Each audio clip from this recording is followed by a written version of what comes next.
Hey guys, welcome back. Today I wanted to talk about the extracurricular parts of your medical school application. Going through undergrad, I knew that my MCAT score wasn't going to be super stellar and that my GPA I knew wasn't perfect. So I needed my extracurriculars to be as good as they could be.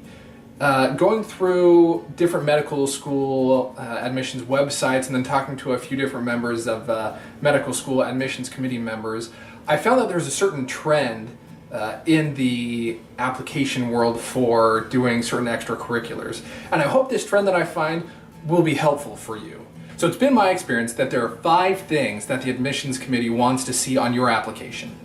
They want to see leadership, they want to see volunteering, shadowing, research, and then patient exposure.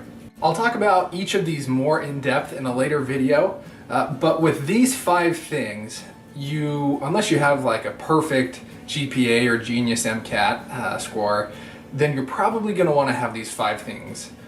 The good news is that it's really broad, really open-ended, that you can really do anything that just fits under those categories and count it. That's the beauty of how broad it is. You'll be applying through a system called AMCAS. Here, you'll upload every college class you've ever taken and the grade you got with it. To verify this, you will send your official transcripts to them. Once you get past that and a few other personal items, there's a section called Work and Activities. Here is where you will talk about your extracurriculars. You have 15 slots to fill with short descriptions. However, you get to choose 3 of those activities and label them as your most meaningful. Once you do this, you will have 1,325 characters to describe this experience. I tell you all this so you can know how the application system is setting you up. As you can see, it's very open-ended. They're not telling you to do one thing or another as an extracurricular. They give you categories to describe an event in AMCAS, but nothing is labeled as mandatory. For example, I have a friend who he did his research on the migratory patterns of insects and how they affect specific crops. Because he went to an agriculturally heavy school, there wasn't a medical school attached to his undergraduate university, and so his research options were kind of limited in terms of doing something clinical.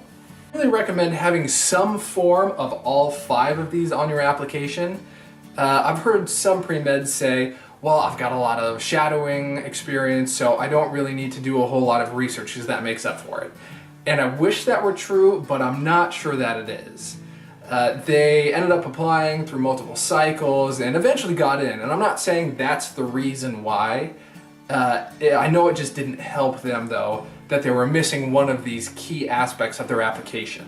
If you're applying now, and you don't have one of these on your application, I wouldn't freak out, I wouldn't really worry about it too much, but just prepare to be asked about it in your interviews. A common question is, can I combine these activities? Like if I'm doing research, has some kind of patient interaction, can I just combine them on my application?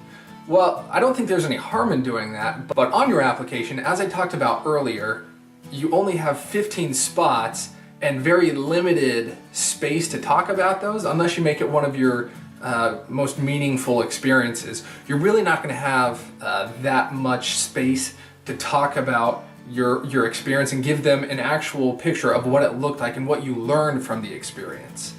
That being said, I don't think there's any harm if these experiences that you have overlap in these categories a lot. That's totally fine as long as you're able to really explain on your application what it was like and what you gained from the experience, because that's really what they want to see.